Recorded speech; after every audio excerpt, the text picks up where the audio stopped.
Y si lo que te ha impedido avanzar espiritualmente no es la falta de fe, sino los pensamientos que siguen ocupando el espacio que Dios quiere habitar. Y si tu mayor batalla no ha sido contra las circunstancias de afuera, sino contra esa voz de adentro que nunca se calla, que interpreta todo negativamente, que recuerda lo que deberías haber olvidado, que duda justo cuando más necesitas creer. Y si te dijera que hay patrones de pensamiento que llevan años funcionando como filtros entre tú y la voluntad de Dios, distorsionando lo que escuchas, contaminando lo que sientes, bloqueando lo que podrías recibir.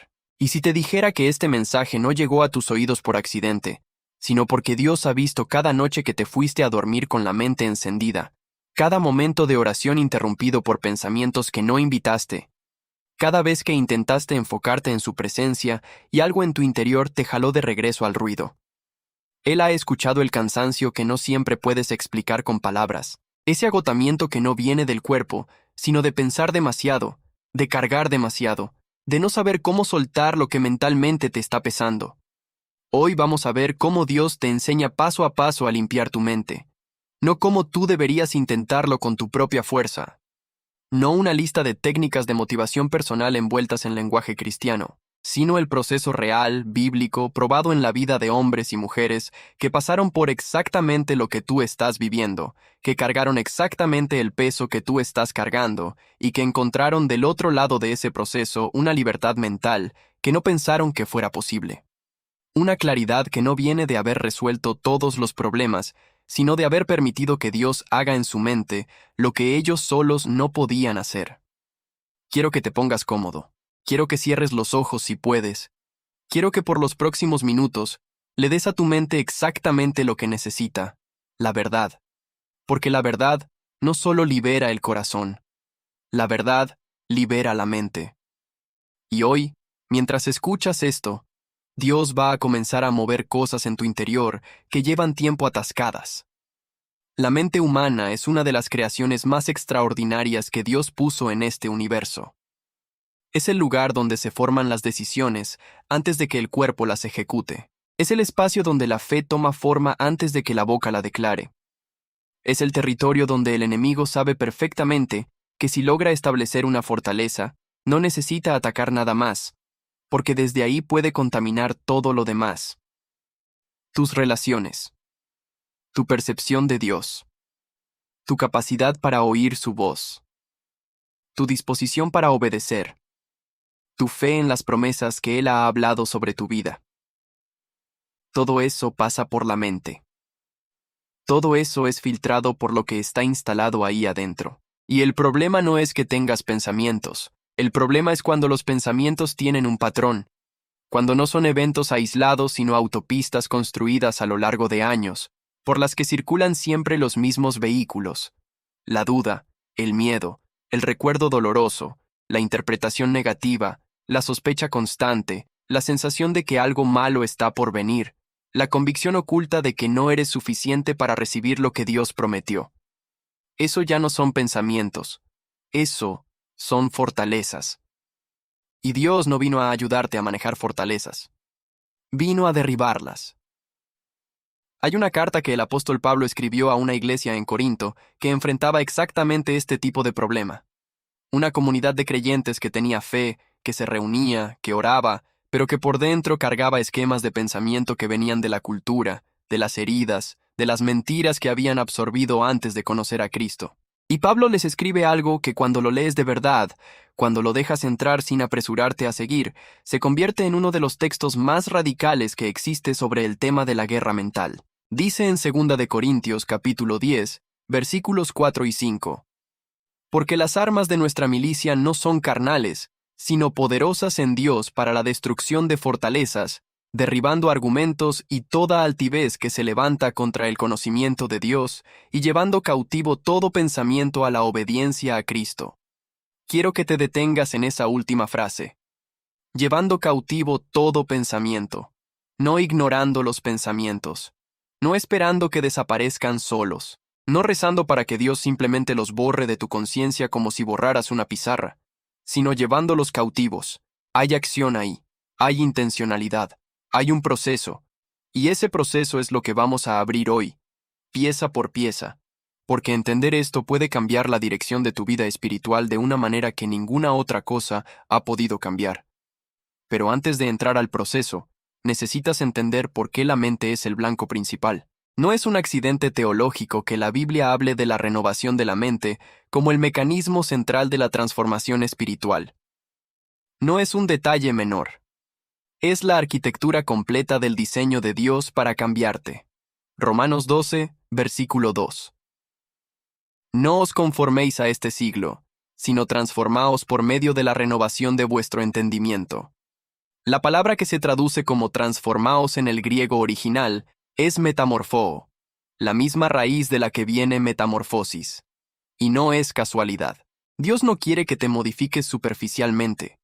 Quiere que te metamorfosees. Quiere que lo que ocurra en ti sea tan profundo, tan estructural, tan desde adentro hacia afuera, que la persona que emerja del otro lado del proceso sea reconociblemente diferente a la persona que entró. Y esa metamorfosis comienza en la mente, no en la conducta, no en los hábitos externos, no en los programas de iglesia, ni en las disciplinas religiosas, aunque todo eso tiene su lugar. Comienza en el tejido invisible de los pensamientos que forman tu realidad interna. Porque lo que tú piensas de Dios determina cómo oras. Lo que piensas de ti mismo determina qué esperas recibir. Lo que piensas del futuro determina si caminas hacia adelante con confianza o si te quedas paralizado en el mismo lugar repitiendo los mismos patrones año tras año. Entonces, ¿cómo limpia Dios una mente? ¿Cuál es el proceso real? No el proceso que queremos que sea, rápido, indoloro, instantáneo como un clic. El proceso que realmente ocurre cuando Dios entra en el territorio mental de un ser humano y comienza a hacer lo que solo Él puede hacer. Lo primero que necesitas entender es que Dios no limpia lo que tú no le permites ver. Esta es la primera verdad que cambia todo. Y también es la verdad que más incomodidad genera, porque implica que hay un paso que le corresponde a ti antes de que Él pueda actuar. No porque Dios sea impotente sin tu permiso, sino porque Él diseñó la mente humana con algo que ninguna otra creación suya posee: voluntad.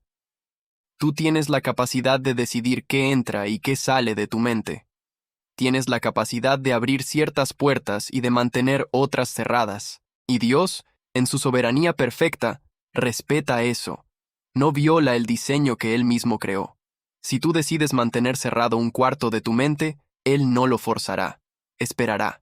Llamará. Se hará sentir en los bordes de esa puerta. Pero no la derribará sin ti. El Salmo 139 es la oración de alguien que finalmente decide abrir todo. David escribe: Examíname, oh Dios, y conoce mi corazón. Pruébame, y conoce mis pensamientos, y mira si hay en mí camino de perversidad, y guíame en el camino eterno. Fíjate en la secuencia. Primero la invitación. Examíname, conóceme, pruébame. Luego el reconocimiento de que puede haber caminos que Él no ve con claridad. Mira si hay en mí camino de perversidad. Y luego la petición de dirección. Guíame. David no llegó a Dios diciendo: ya lo tengo todo bajo control, solo necesito un ajuste menor. Llegó diciendo: entra en lo profundo, busca lo que yo mismo no puedo ver, y muéstramelo para que puedas guiarme. Eso es lo que Dios necesita de ti en este momento. No perfección. No que ya tengas todo resuelto. No que hayas logrado controlar tus pensamientos por tu propia disciplina antes de pedirle ayuda. Él necesita apertura. Esa disposición de decir: Señor, entra en mi mente. No solo en los cuartos que yo he decorado para que los veas. Entra en los que he mantenido con llave. Entra en los sótanos donde guardé lo que me da vergüenza. Entra en los rincones que ni yo mismo he querido examinar. Porque lo que no se le muestra a Dios no puede ser sanado por Dios. Hay personas que llevan años orando por libertad mental y sin embargo mantienen cerradas con llave ciertas áreas de su pensamiento. Mantienen encerrada la amargura porque procesarla sería demasiado doloroso. Mantienen encerrada la duda porque admitirla les parece una falta de fe. Mantienen encerrados los recuerdos de lo que les hicieron porque abrirlos significa revivir el dolor. Y mientras esas áreas permanecen cerradas, Dios trabaja en los bordes, en la periferia, en lo que sí le fue abierto. Pero el núcleo, el centro real del problema, permanece intacto. Y de ese núcleo seguirán brotando los mismos pensamientos, los mismos miedos, las mismas interpretaciones negativas, una y otra vez, sin importar cuántos sermones escuches o cuántos versículos memorices. La limpieza de la mente comienza con un acto de valentía que no tiene nada de heroico en apariencia, pero que en el reino espiritual es uno de los movimientos más poderosos que un ser humano puede hacer. Es el acto de decir, aquí estoy, todo yo, sin partes reservadas, sin áreas prohibidas, sin negociaciones, y permitir que la mirada de Dios entre en cada rincón. Cuando eso ocurre, lo segundo que hace Dios es iluminarte, porque muchos de los pensamientos que te atan no los reconoces como problemáticos, los reconoces como normales, los reconoces como simplemente así soy yo, o así ha sido siempre, o así piensa mi familia, o así piensa la gente de mi generación. Se han vuelto tan familiares que ya no los identificas como fortalezas. Los identificas como parte de tu identidad. Y ahí es exactamente donde vive el engaño más peligroso, en lo que crees que es simplemente tu personalidad, pero en realidad es una cadena que llevas tanto tiempo puesta que ya no sientes su peso. El Espíritu Santo tiene una función específica en relación con esto que Jesús describió en Juan capítulo 16, cuando dijo que el Consolador vendría y convencería al mundo de pecado, de justicia y de juicio. La palabra convencer en el griego original es elencho, y no significa únicamente señalar algo como incorrecto, significa iluminar algo que estaba en la oscuridad, traer luz sobre algo que existía pero que no se veía. El Espíritu Santo no llega a tu mente para condenarte por los pensamientos que tienes. Llega para encender una luz en el cuarto que estaba oscuro y decirte, mira esto que llevas cargando tiene nombre, esto que llevas pensando tiene origen. Esto que sientes como tu voz interior en realidad no es tu voz. Es la voz de alguien que te habló con autoridad en un momento de tu vida y cuyas palabras quedaron grabadas tan profundo que empezaron a funcionar como tu propia voz interior. Piensa en eso por un momento. ¿Cuántos de los pensamientos que tienes sobre ti mismo fueron originalmente palabras que alguien más dijo sobre ti? Un padre que te dijo que no llegarías a ningún lado. Un maestro que te hizo sentir que eras menos inteligente que los demás. Una relación que terminó y que te dejó convencido de que no eres suficiente para ser amado. Una experiencia de fracaso que quedó grabada como evidencia de que intentar cosas grandes no es para ti. Esas palabras, esas experiencias, esas heridas, se instalaron como código en el sistema operativo de tu mente. Y desde entonces, cada nueva situación que vives pasa por ese filtro. Cada nueva oportunidad es evaluada a través de ese lente. Cada promesa de Dios que escuchas es automáticamente procesada por ese programa instalado, y el resultado es siempre el mismo. Desconfianza, insuficiencia, miedo, parálisis. El Espíritu Santo viene a mostrarte el código. Viene a decirte, esto que crees que eres tú pensando, en realidad es una voz vieja que nunca fue la voz de Dios, y que nunca debió haberse quedado con tanto poder dentro de ti. Y ese momento de iluminación, ese instante en que lo ves con claridad, puede ser el comienzo del cambio más profundo de tu vida. Porque no puedes derribar lo que no puedes identificar. No puedes cambiar lo que no reconoces como algo que necesita cambio. La iluminación del espíritu es la segunda fase del proceso de limpieza, y es tan indispensable como la apertura que la precedió. Ahora bien, hay algo que ocurre en este punto del proceso que es importante entender para no tropezar con él. Cuando el espíritu comienza a iluminar los patrones de pensamiento negativos, hay una reacción muy humana, muy comprensible, pero completamente contraproducente: la vergüenza paralizante. El momento en que la persona ve con claridad lo que ha estado pensando, la profundidad de sus dudas, la persistencia de sus miedos, la oscuridad de ciertos pensamientos que no se atrevería a decirle a nadie, la primera reacción natural es el horror ante uno mismo. Y desde ese horror surge la tentación de cerrarlo todo de nuevo, de volver a echar llave a ese cuarto que Dios acaba de abrir, de decir, esto es demasiado oscuro, es demasiado vergonzoso, mejor no miramos aquí. Pero Pablo escribió algo en Romanos 8 que necesitas tener grabado en el corazón para este momento exacto. Ahora, pues, ninguna condenación hay para los que están en Cristo Jesús. Ninguna. no una condenación reducida, no una condenación manejable, ninguna.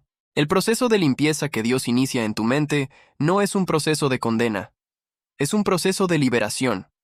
Él no te muestra lo que está en tu mente para que te avergüences de ello. Te lo muestra para que juntos puedan sacarlo, para que lo que estuvo oculto en la oscuridad de la inconsciencia sea traído a la luz donde Él puede transformarlo. La diferencia entre convicción del espíritu y condenación del enemigo es exactamente esta. La convicción del espíritu señala algo específico, te entristece sin destruirte y te mueve hacia Dios en búsqueda de solución. La condenación del enemigo te aplasta con una sensación generalizada de inutilidad.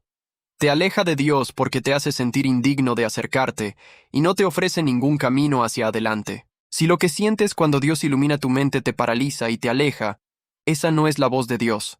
Esa es la voz del acusador que está intentando convertir el proceso de sanación en una nueva fuente de tormento. Dios ilumina para liberar, siempre, sin excepción.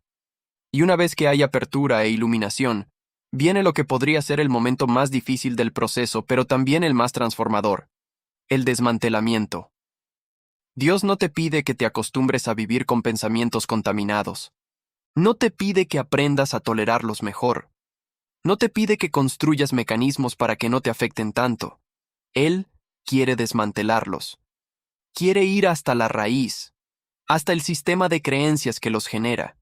Y ese desmantelamiento ocurre a través de la palabra de Dios operando en la mente de manera activa, no decorativa.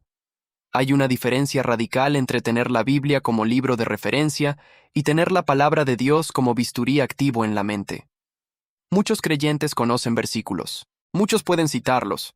Muchos los han escuchado tantas veces que los repiten de manera automática. Pero la palabra de Dios no transforma cuando es decoración. Transforma cuando entra en contacto directo con la mentira específica que está instalada en el pensamiento. Cuando no es solo un versículo general que dice que Dios te ama, sino la verdad específica que confronta la mentira específica que dices creer sobre ti mismo. Hebreos 4, versículo 12 dice: porque la palabra de Dios es viva y eficaz, y más cortante que toda espada de dos filos. Penetra hasta partir el alma y el espíritu, las coyunturas y los tuétanos, y discierne los pensamientos y las intenciones del corazón. Fíjate en lo que dice que penetra: los pensamientos. No solo el comportamiento, no solo las emociones superficiales, los pensamientos. La palabra de Dios tiene la capacidad de entrar en el nivel más profundo de tu proceso mental y hacer una distinción que tú solo no podrías hacer. Separar lo que es verdad de lo que es mentira, separar lo que viene de Dios de lo que viene del miedo, separar lo que es fe de lo que es presunción, separar lo que es tu identidad en Cristo de lo que es el residuo de lo que el mundo dijo que eras. Pero para que eso ocurra, la palabra no puede ser pasiva. No puede ser simplemente el libro que abres 5 minutos en la mañana y luego cierras para que el ruido del mundo llene el resto del día. Tiene que ser el contrapunto activo al pensamiento que te ataca. Cuando el pensamiento dice, no hay salida, la palabra dice, el que comenzó en vosotros la buena obra la perfeccionará. Y no lo dices como un contrahechizo mágico. Lo dices como alguien que entiende que ese versículo es la realidad verdadera y que el pensamiento que lo contradice es la mentira que intenta suplantar esa realidad. Con el tiempo, con práctica, con perseverancia, ese proceso reemplaza literalmente los circuitos neurales del miedo con circuitos de fe. La ciencia lo llama neuroplasticidad. La Biblia lo llama renovación del entendimiento. El mecanismo es el mismo, aunque descrito desde distintos marcos de referencia. El apóstol Pablo lo describe en Filipenses 4, versículos 8 y 9 con una precisión que todavía deja sin palabras cuando se entiende lo que está haciendo. Dice: por lo demás, hermanos, todo lo que es verdadero, todo lo honesto, todo lo justo, todo lo puro, todo lo amable, todo lo que es de buen nombre, si hay virtud alguna, si algo digno de alabanza, en esto pensad. No dice en esto intenta pensar cuando te sientas bien. No dice en esto piensa si logras primero silenciar los otros pensamientos. Dice, en esto pensad. Un imperativo. Una instrucción activa. Una práctica deliberada y sostenida. Pablo sabía algo que la neurociencia moderna tardó siglos en confirmar, que la mente se forma hacia donde se dirige la atención de manera repetida, que lo que alimentas crece, que lo que ignoras se debilita, que el pensamiento que encuentras día tras día con verdad, poco a poco pierde el territorio que había ocupado en tu interior. No porque tú seas más fuerte que el pensamiento, sino porque la verdad es más fuerte que la mentira, y la palabra de Dios es más poderosa que cualquier fortaleza que el enemigo haya construido en tu mente a lo largo de los años. Pero quiero ir más profundo, porque hasta aquí hemos hablado de la apertura, de la iluminación y del desmantelamiento. Pero hay una dimensión del proceso que es completamente sobrenatural y que no puede reducirse a técnicas ni a disciplinas. Hay algo que Dios hace en tu mente que ningún esfuerzo humano puede producir, que ninguna metodología puede generar, y que solo ocurre en el contexto de una intimidad real con su espíritu. En Ezequiel 36, versículo 26, Dios hace una de las promesas más extraordinarias de toda la Escritura. Dice, «Os daré corazón nuevo, y pondré espíritu nuevo dentro de vosotros, y quitaré de vuestra carne el corazón de piedra, y os daré un corazón de carne». En el lenguaje bíblico hebreo, el corazón no es solo la sede de las emociones, es la sede del pensamiento, el centro de la vida interior, el equivalente de lo que hoy llamamos mente. Y Dios dice que Él lo quitará, el corazón de piedra, la mentalidad endurecida, el sistema de procesamiento que se volvió rígido, duro, incapaz de recibir cosas nuevas, incapaz de ser impresionado por la voz de Dios, incapaz de doblar ante su presencia. Dios dice que Él lo quitará y pondrá en su lugar algo vivo, suave, receptivo. Eso no es algo que tú produces. Eso es algo que tú recibes. Y se recibe en el lugar de la intimidad. En el lugar de la oración real, no la oración de lista, no la oración de protocolo, sino la oración de comunión. El tipo de oración donde te sientas delante de Él sin agenda, sin apuro, con el corazón abierto, y simplemente le dices, «Aquí estoy. Háblame. Muéveme. Haz en mí lo que yo no puedo hacer». Y en ese lugar de intimidad ocurren las cosas más sutiles y al mismo tiempo más profundas. Una paz que no tiene explicación racional empieza a instalarse en el centro de la mente. No la paz que viene de haber resuelto los problemas, sino la paz que viene de confiar en quien tiene los problemas en sus manos.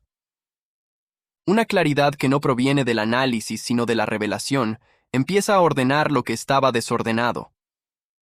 Un silencio interior que nunca habías experimentado en medio del ruido externo empieza a ser posible. Y ese silencio es el espacio donde Dios habla de maneras que solo pueden escucharse cuando el ruido de los propios pensamientos ha bajado lo suficiente para que su voz pueda penetrar. Jesús habló de esto en Marcos 4, cuando describió el proceso del sembrador. Hay una semilla que cae en tierra buena y da fruto multiplicado. Pero hay tierra que necesita preparación antes de que la semilla pueda hacer lo que está diseñada para hacer. Una mente llena de piedras, de preocupaciones, de afanes del siglo, no puede recibir la palabra de la manera en que fue diseñada para recibirla. La semilla cae, pero no echa raíces profundas porque el suelo no está preparado. Y la preparación del suelo es exactamente el proceso del que estamos hablando hoy. Es lo que ocurre cuando le permites a Dios entrar y trabajar la tierra de tu mente hasta que esté receptiva, blanda, fértil. Y hay algo que ocurre en ese proceso que nadie te anticipa porque suena contraintuitivo. Antes de que la mente quede limpia, a veces se siente más ruidosa. Cuando el espíritu comienza a trabajar, cuando la luz empieza a entrar en los rincones oscuros, hay pensamientos que se agitan, miedos que suben a la superficie, recuerdos que emergen, no porque el proceso esté fallando, sino exactamente porque está funcionando. Lo que estaba dormido en la oscuridad se revuelve cuando la luz lo toca. Lo que estaba instalado cómodamente en lo profundo se resiste cuando empieza a ser desplazado. Job lo experimentó. David lo experimentó. El Salmo 42 es la descripción de alguien en medio de ese proceso. Mi alma está abatida dentro de mí. Ondas y olas han pasado sobre mí. Y sin embargo, en medio de ese tumulto interior, David escribe, «Esperaré en Dios, porque aún he de alabarle, salvación mía y Dios mío». No está fingiendo que todo está bien. No está aplicando pensamiento positivo. Está eligiendo anclar su mente en una verdad que trasciende lo que siente en ese momento. Está eligiendo lo que Pablo llamaría después llevar cautivo el pensamiento. No negar el pensamiento, cautivarlo, reconocerlo, nombrarlo y luego activamente someterlo a la verdad de quién es Dios. Eso es lo que hace la persona que está avanzando en este proceso. No es la persona que ya no tiene pensamientos negativos. Es la persona que ha aprendido qué hacer con ellos cuando aparecen, que no los recibe como huéspedes permanentes, sino como intrusos a los que se les da una respuesta clara y se les muestra la salida. Que no los analiza interminablemente, buscando la lógica detrás del miedo, porque ese análisis solo alimenta el miedo, sino que los confronta con la verdad, los somete al señorío de Cristo, y elige seguir caminando. Quiero hablarte de alguien en la Biblia cuya historia ilustra este proceso de una manera que pocas otras historias pueden. Es la historia de Elías, un profeta que vivió uno de los momentos de mayor poder espiritual que se registra en las escrituras hebreas. El fuego cayó del cielo en respuesta a su oración en el Monte Carmelo. 850 profetas de Baal y Acera fueron derrotados en un solo día. La presencia y el poder de Dios se manifestaron de una manera tan inequívoca que no había espacio para ninguna duda humana razonable. Y entonces, al día siguiente, Elías recibió un mensaje de amenaza de Jezabel, un mensaje que decía que sería muerto como habían muerto los profetas de Baal. Y este hombre que acababa de ver caer fuego del cielo, este hombre en quien Dios había obrado de manera sobrenatural, apenas 24 horas antes, huyó al desierto, se sentó bajo un árbol de enebro, y le pidió a Dios que le quitara la vida. Ya basta, Señor. Quítame la vida, pues no soy yo mejor que mis padres. ¿Qué pasó? ¿Cómo es posible que alguien que vio lo que Elías vio pudiera caer tan rápido en ese estado? Porque el miedo no razona. Porque el agotamiento físico y emocional abre puertas que normalmente están cerradas. Porque las fortalezas mentales no se desarman automáticamente solo por haber tenido una experiencia poderosa con Dios. Elías tenía en su mente, quizás enterrado muy profundo, quizás heredado de años de vida en un ambiente hostil, el pensamiento de que no era suficiente. Ya es suficiente. Quítame la vida. No soy mejor que mis padres. Esas palabras revelan lo que estaba en el fondo de su mente, incluso cuando Dios lo estaba usando de maneras extraordinarias. Y fíjate en cómo responde Dios. No le da un sermón, no le cita versículos, no le dice, ¿cómo puedes sentirte así después de todo lo que viste? No lo reprende por la debilidad. Lo que hace primero es enviarlo a dormir, porque el cuerpo agotado alimenta la mente atormentada. Y cuando Elías despertó, había comida y agua esperándolo. Un ángel lo tocó y le dijo, levántate y come, porque largo camino te resta. Dios sabía que el proceso de restauración de la mente de Elías comenzaba con el cuerpo. Y luego, después del descanso y el alimento, lo llevó a Horeb, el monte de Dios. Y allí le hizo una pregunta. ¿Qué haces aquí, Elías? Esa pregunta no era información que Dios necesitaba. Era terapia que Elías necesitaba. Era la invitación a articular lo que estaba en su mente, a sacarlo afuera, a nombrarlo. Y Elías lo hizo. Dijo todo lo que sentía. He sentido un vivo celo por Jehová, Dios de los ejércitos, porque los hijos de Israel han abandonado tu pacto, han derribado tus altares, y han matado a espada a tus profetas, y solo yo he quedado, y me buscan para quitarme la vida. Solo yo he quedado.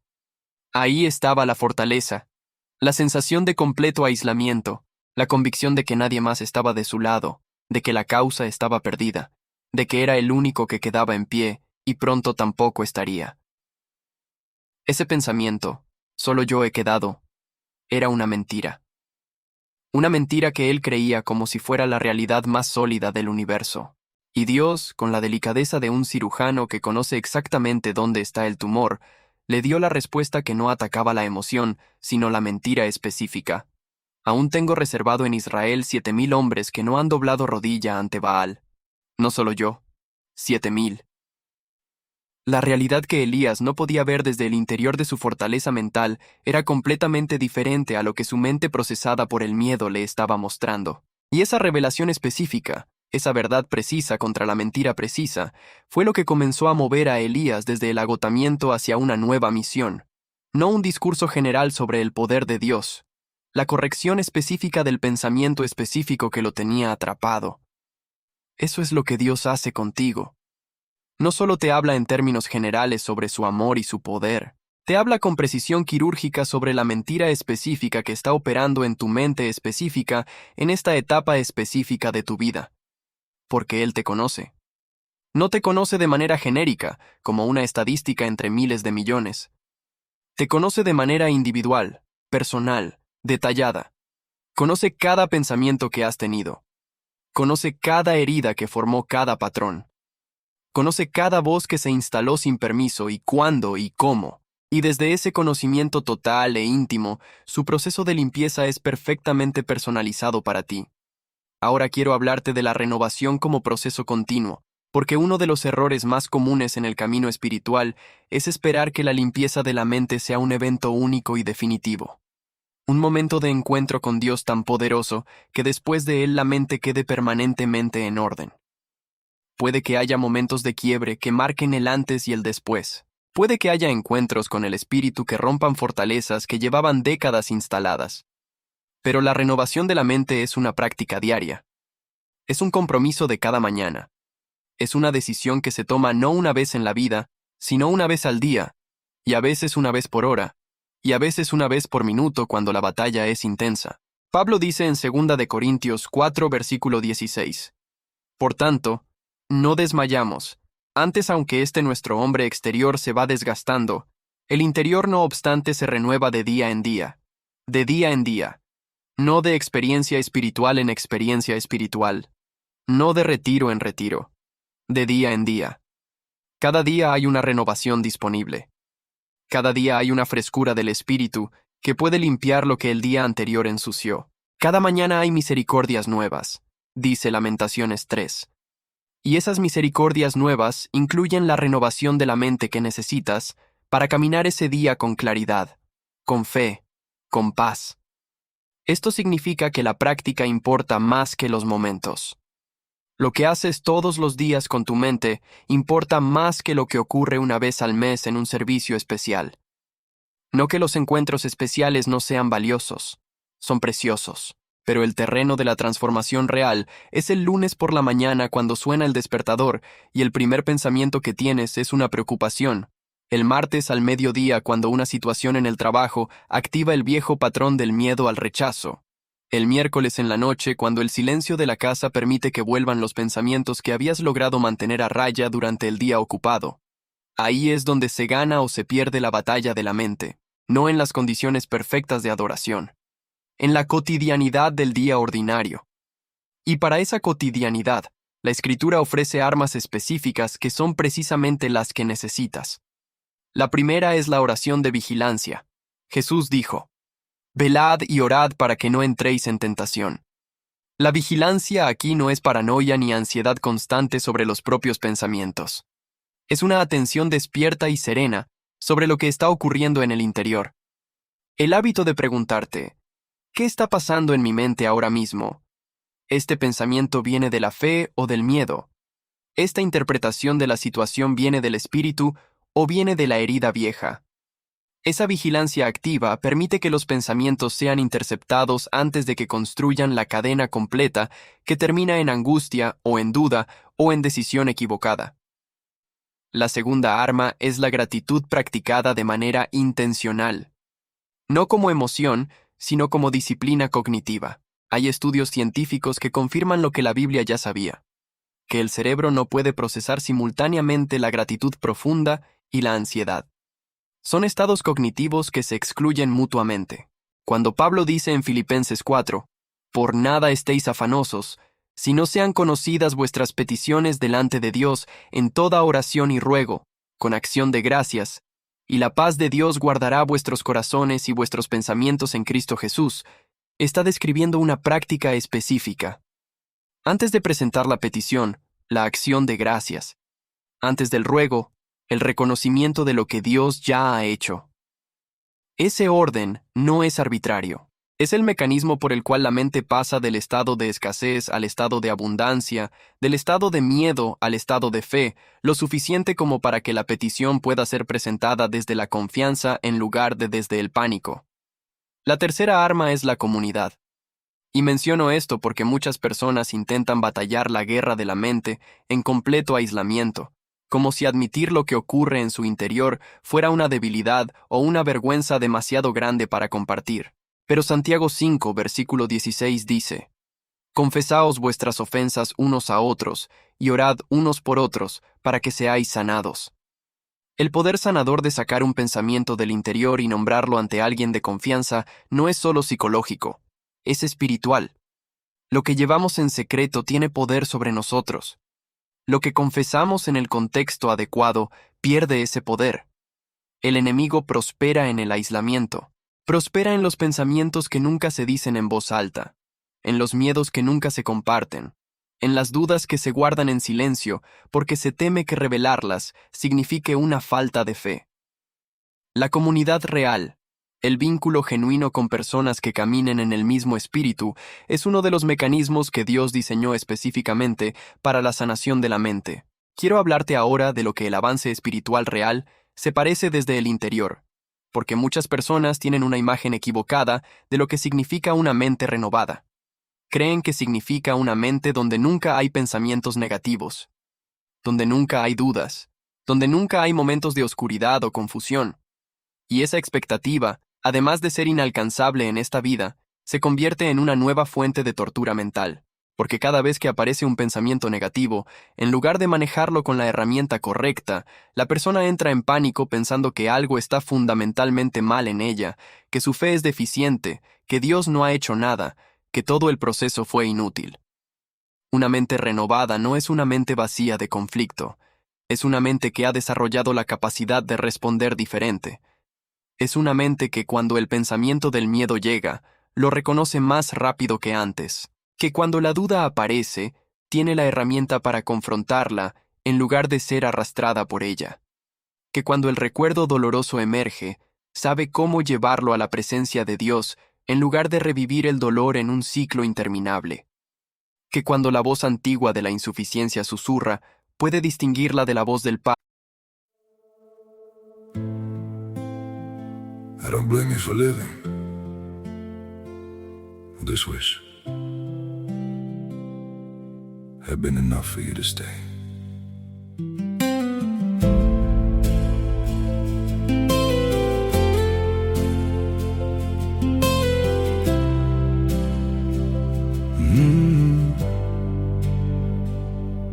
I saw it coming in the way you changed, in the silence between your words. Every I'm fine felt heavier than truth, like something breaking, unheard. I tried to fix what I didn't understand, held on tighter as you slipped away. But love can't grow where it's already gone. I don't blame you for living this wish had been enough for you to stay.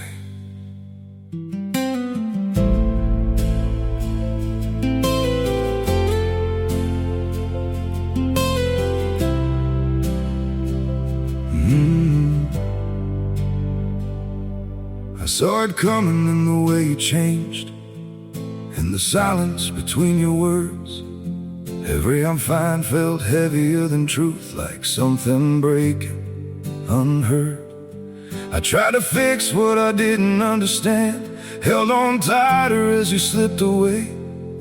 But love can't grow where it's already gone. I don't blame you for living this wish had been enough for you to stay.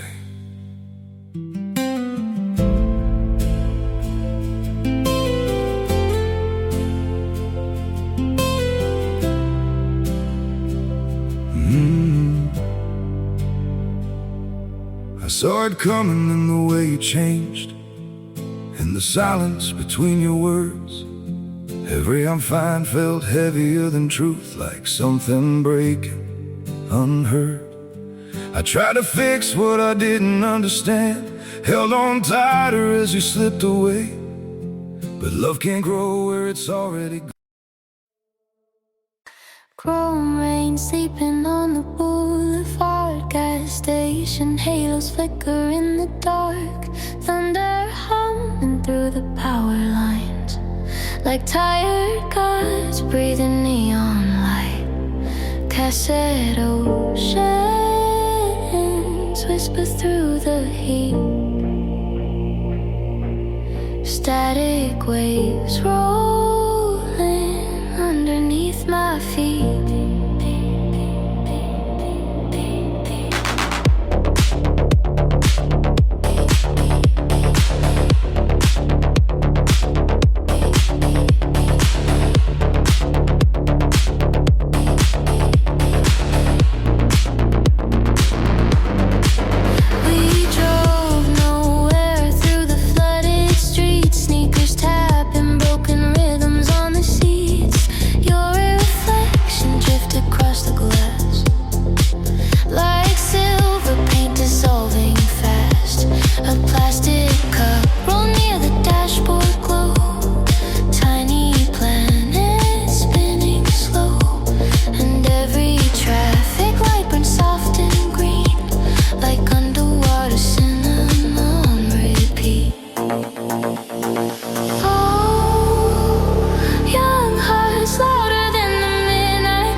Y elegir conscientemente a cuál darle espacio. El progreso no es la ausencia del conflicto. El progreso es la reducción del tiempo entre el ataque del pensamiento y la respuesta de fe. Al principio del proceso puede pasar horas, incluso días, antes de que la persona recupere la estabilidad mental después de un pensamiento perturbador. Con el tiempo, con práctica, con la fidelidad del espíritu obrando en el interior, ese tiempo se reduce. Horas se convierten en minutos. Minutos se convierten en momentos. Y eventualmente, ciertos pensamientos que antes tenían el poder de arruinar una semana completa empiezan a llegar y pasar sin hacer el daño que hacían antes. No porque el pensamiento haya desaparecido, sino porque ya no tiene el mismo territorio en el que instalarse. Y hay algo más que ocurre en el proceso de limpieza de la mente que es quizás lo más hermoso de todo y que raramente se menciona cuando se habla de este tema. La capacidad de escuchar a Dios aumenta exponencialmente. Una mente saturada de ruido interno tiene muy poca capacidad de recibir la voz suave y apacible que Dios usa para hablar. No porque Dios hable más fuerte que nuestros pensamientos, sino porque esa es la frecuencia en la que Él se mueve. Primera de Reyes 19 describe el momento en que Dios se le reveló a Elías después de su crisis. Hubo viento recio, hubo terremoto, hubo fuego. Y Dios no estaba en ninguno de esos fenómenos poderosos y dramáticos. Y después del fuego vino una voz apacible y delicada. Una voz quieta. Una voz que solo puede escucharse cuando el interior ha alcanzado cierto nivel de silencio. Cuando Dios limpia tu mente, no solo te quita lo que estorbaba, te abre un canal de comunicación con Él que antes estaba bloqueado. Empiezas a oír cosas que antes no escuchabas porque el ruido de tus propios pensamientos lo ahogaba todo. Empiezas a sentir su dirección con una claridad que antes te parecía imposible. Empiezas a leer su palabra y a recibir revelación en lugar de simplemente procesar información. Empiezas a orar y a sentir que hay alguien al otro lado respondiendo, guiando, consolando, en lugar de sentir que estás hablando hacia el vacío. Eso es el avance espiritual del que habla el título de lo que estamos compartiendo hoy. No avanzar espiritualmente como si fuera una carrera de distancia donde lo que importa es llegar más lejos que los demás. Avanzar espiritualmente en el sentido de profundizar, de ir más adentro, de ir hacia más de Dios, de crecer en la capacidad de conocerle, de escucharle, de parecerte más a Él. Y todo ese avance está directamente vinculado a lo que ocurre en tu mente. Porque la mente es el campo de batalla, pero también es la sala de recepción. Es el lugar donde se libra la guerra, pero también es el lugar donde se recibe el regalo. Cuando Dios limpia ese espacio, lo que entra en él ya no es ruido y miedo y confusión, sino su paz, su guía, su presencia. Hay una imagen en el Apocalipsis que me parece poderosa en este contexto, aunque hable de algo diferente en su sentido profético. En Apocalipsis 3, versículo 20, Jesús dice: «He aquí, yo estoy a la puerta y llamo. Si alguno oye mi voz y abre la puerta, entraré a él y cenaré con él y él conmigo». Hay muchas maneras de leer ese versículo, pero quiero que por un momento lo escuches como la imagen del acceso de Dios a la mente. Él está afuera. No porque no tenga poder para entrar, sino porque el diseño de la dignidad humana incluye la puerta. Incluye la voluntad. Incluye la decisión de abrir. Y Él está llamando. Está presente en la frontera de tu mente, llamando suavemente, esperando que decidas abrirle no solo la puerta principal, la que ya le abriste cuando entregaste tu vida, sino cada habitación, cada cuarto, cada rincón donde has guardado lo que pensaste que era demasiado para traerlo a su presencia. Y su promesa es que cuando abres, Él entra, no como inspector, no como juez, como alguien que viene a cenar contigo, a quedarse, a estar presente, a llenar el espacio que antes estaba ocupado por el ruido con algo completamente diferente, su compañía. Eso es lo que cambia la mente del creyente que ha pasado por este proceso. No es solo que los pensamientos negativos se fueron, es que el espacio que dejaron no quedó vacío, quedó ocupado, quedó habitado. La palabra de Dios no viene solo a quitar, sino a poner. No viene solo a demoler, sino a construir.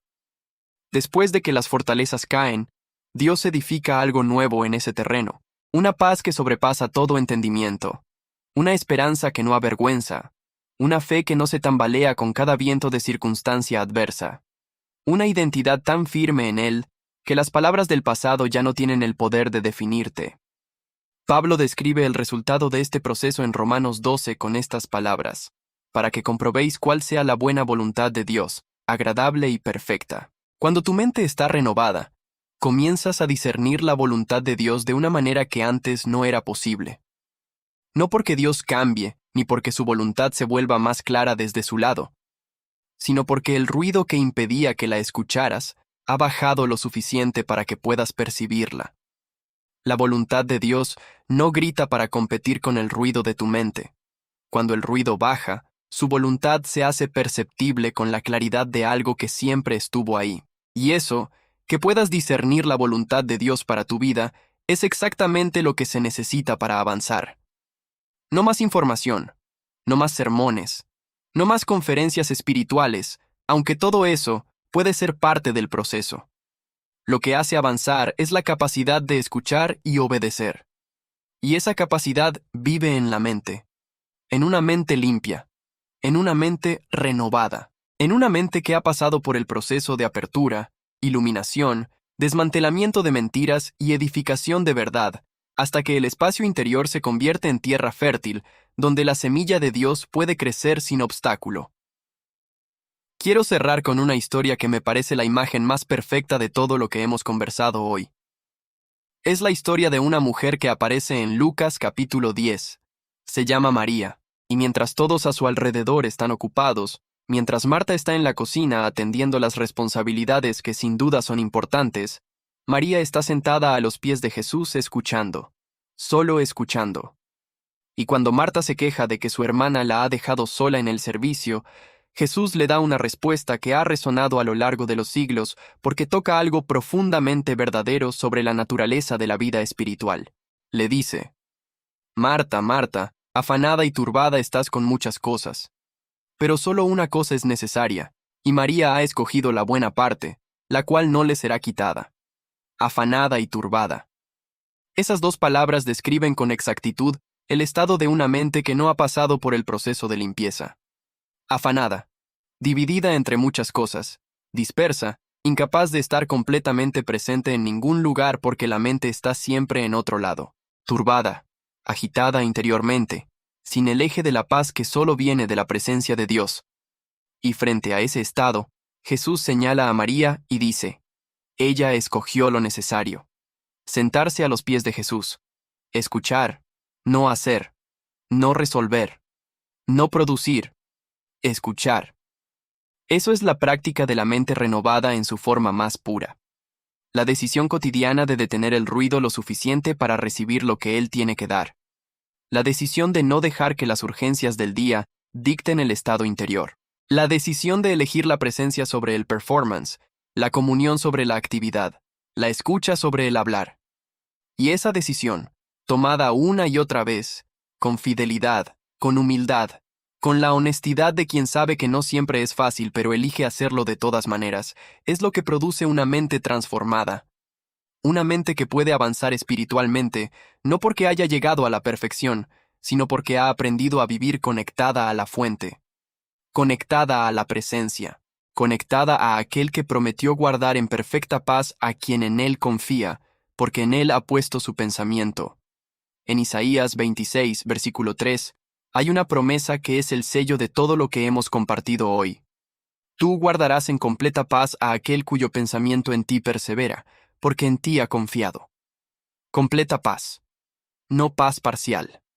No paz en buenos momentos. Completa paz. Para quien tiene su pensamiento en Dios de manera persistente. Para quien ha decidido que el centro de gravedad de su mente no será la preocupación sino la confianza en Él. Para quien ha pasado por el proceso de limpiar lo que bloqueaba esa conexión y ahora vive con la mente orientada hacia Él. Eso es lo que Dios quiere para ti. Eso es lo que Él está construyendo cuando permite que pases por los procesos que duelen.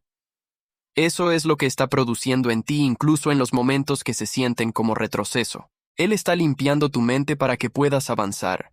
Está desmantelando las fortalezas que te tenían atrapado para que el territorio que liberan pueda ser habitado por su paz.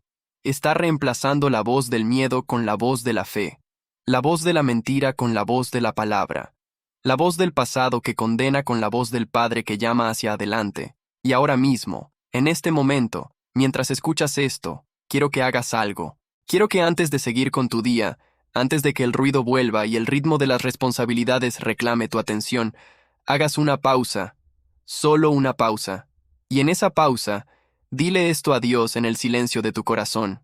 Señor, te entrego mi mente, no solo la parte ordenada, no solo los pensamientos que me dan vergüenza que veas, todo, cada rincón, cada cuarto con llave, cada fortaleza que yo mismo he construido sin darme cuenta. Te entrego el miedo que lleva años funcionando como mi primera respuesta. Te entrego la duda que aparece cada vez que la fe se pone a prueba. Te entrego los recuerdos que me anclan en el dolor cuando tú me llamas hacia la libertad. Te entrego la voz que dice que no soy suficiente, que no merece, que ya es demasiado tarde. Entra, Señor. Limpia lo que necesita ser limpiado. Derriba lo que necesita caer. Edifica en mí lo que solo tú puedes edificar. Y en el espacio que quede libre, instálate tú, tu paz, tu verdad, tu presencia.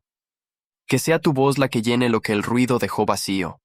Que sea tu voluntad la que fluya clara en una mente que ya no la bloquea. Transforma mi mente, Señor, porque quiero avanzar. Quiero ir hacia más de ti. Y sé que el camino pasa por aquí, por este proceso, por esta entrega. Aquí estoy. Soy tuyo. Si oraste eso con sinceridad, algo se movió en el espíritu ahora mismo. No siempre se siente de inmediato. No siempre viene con una emoción poderosa o una manifestación visible. Pero en el reino espiritual, una oración sincera de entrega nunca regresa vacía. Isaías 55, versículo 11 dice, «Así será mi palabra que sale de mi boca. No volverá a mí vacía, sino que hará lo que yo quiero, y será prosperada en aquello para que la envié». Lo que declaraste ahora mismo fue recibido. El proceso está en marcha, y aunque no lo sientas todavía, aunque mañana el pensamiento viejo intente regresar con la misma fuerza de siempre, recuerda, el proceso no se mide en días, se mide en fidelidad, y Dios es fiel para terminar lo que comenzó. Gracias por haber dado este tiempo a tu vida espiritual. Gracias por haber elegido, como María, sentarte a escuchar en lugar de seguir corriendo. Si este mensaje te habló, si algo de lo que escuchaste hoy movió algo en tu interior, compártelo con alguien que también necesite escucharlo. Hay personas en tu vida que están batallando exactamente esta misma batalla y que quizás ni saben cómo nombrarlo. Un mensaje a tiempo puede ser el punto de quiebre que alguien estaba esperando. Y si aún no eres parte de esta comunidad, este es el momento de hacerlo. Cada semana traemos mensajes con esta misma intención. Darte la palabra con claridad, con profundidad, con el único propósito de que tu vida espiritual avance de verdad. No para entretener, para transformar. Nos vemos en el próximo video. Que Dios te bendiga.